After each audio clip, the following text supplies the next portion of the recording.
Hi everyone, welcome back to Lanson's channel. Today, I am here in Bangkok's Chinatown to delve into the world of Thai Chinese cuisine and hopefully, conduct some random interviews with local people. Luckily, I had a provoking conversation with this restaurant owner.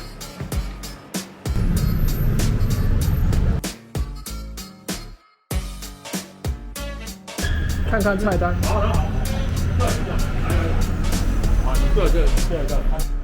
你講廣東話㗎？會啦。哦，你講啊？你邊度人啊？我係泰國。泰國。只不過我祖先人係清遠嚟。清遠哦。廣州先。我都係廣州。啊，呢度魚絲有咁白。魚絲啊。啊，紅燒又好食。咁我要呢個紅燒好食啲係嘛？好好，你坐嗰度啦。哇，好熟。 真係正啊！又有啲蟹，紅燒小魚翅，很爽啊！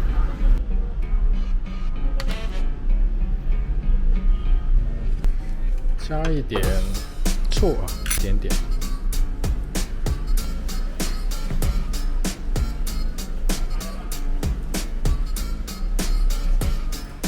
英文、泰文咧？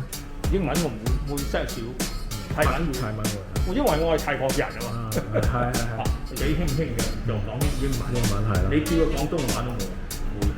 英文泰文啦，係嘛？即係對於年輕人。係泰國人嚟講，你普通話都好難讀。你廿幾歲咧，我一個人要講普通話都冇。英文比較流行。呢兩年生意點？我唔知啊。 63、64兩年都好冷靜。佢話中國都旅行斷嚟。係啊。咁而家嚟未到？未到啊嘛。到2月。你今年你俾出嚟啦嘛？俾出嚟你要慢慢睇啦。要等下4月。4月係咯。4月。咁中國人出唔到嚟，邊個國家嘅客人最多？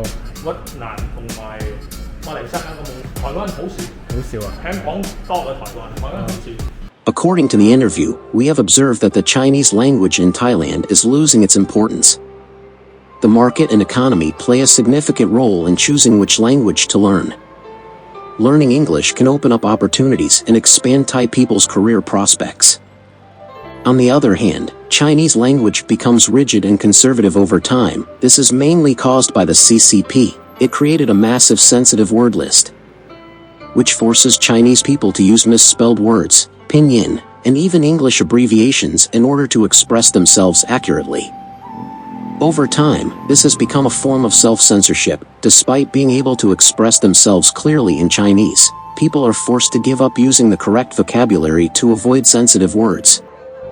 Just imagine, if Chinese people find it so difficult to use Chinese, how can we encourage foreigners to learn Chinese?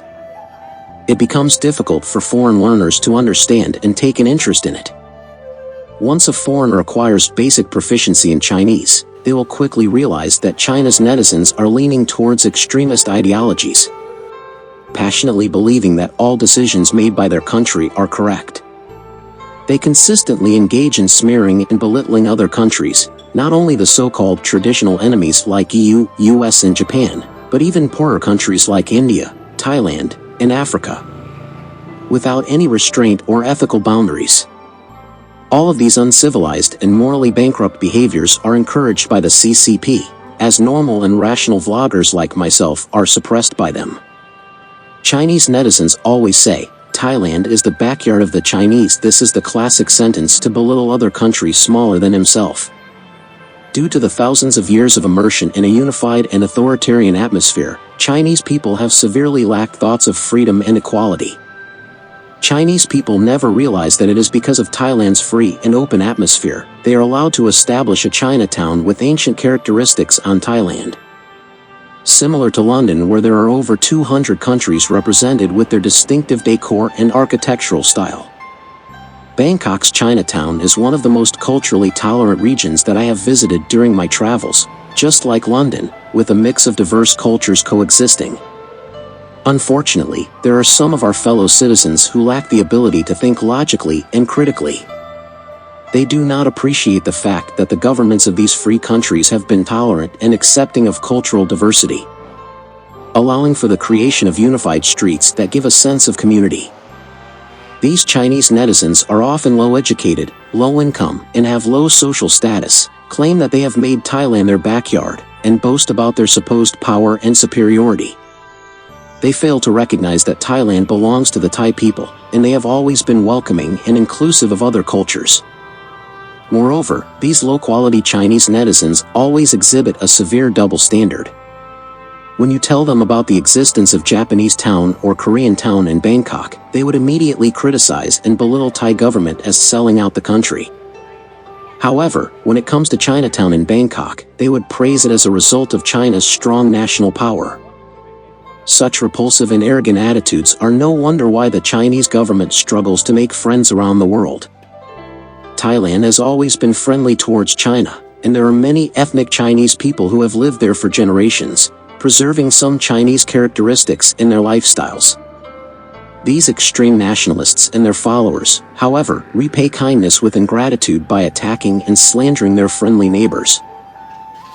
This behavior is truly disgusting, and if it continues to be magnified, it will attract global attention and making every country to hate Chinese people. So I can only express my opinions on free platform in English-speaking world. I condemn the toxic online culture within China's Great Firewall, while also hoping that the world knows that there are still rational Chinese people who seek freedom and peaceful coexistence with the international community. Unfortunately, people like us are currently facing severe suppression, similar to the situation faced by anti-Nazi Germans people during the Nazi ruling era.